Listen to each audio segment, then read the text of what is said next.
Hi, Min! Happy birthday! It's your 18th birthday today. Dibo mo na. Sorry I wasn't able to be there, but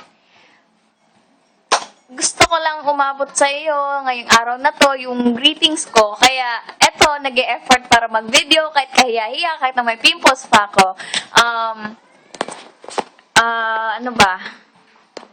I wish you more birthdays to come. Good luck! Go Pharma!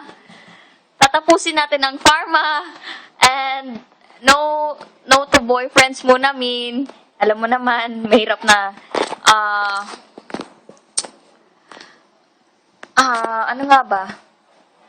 Anyway, andyan naman sila, ang Newton. Andyan naman si Mikey, si Dessa, si Ira, si Ayan, si Tukuma, si Vincent, si Kenneth. Sino pa ba? Si Roland, si Ronald, si Wenkok, si John Lee. Di ko makakalimutan si John Lee. No. Min, salamat sa 6 na taon na pagkakaibigan. Stay strong, stay pretty. Ikaw yung taong tipong kahit may problema, tawa pa rin ng tawa. Baguhin mo na lang pagiging slow mo, pero okay na din. You're old enough. You know how to make decisions now. May tiwala naman ako sa'yo eh. Alam mo naman kung gaano kita kamahal bilang kaibigan. At parang bilang kapatid na din. And I miss you. I'm so sad that konting panahon lang na nagkasama tayo last summer, but okay na din yun, sulit, worth it. Ano nga ba?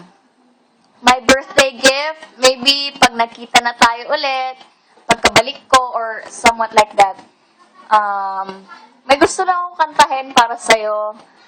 Ito yung kantang lagi nating kinakanta tuwing vacant at alam kong gusto mo rin to dahil gusto ko rin yung kantang to. Ito na. If I could fall into the sky, do you think time would pass us by? 'Cause you know I'd walk 1,000 miles if I could just say you tonight. Happy birthday, Min. I love you.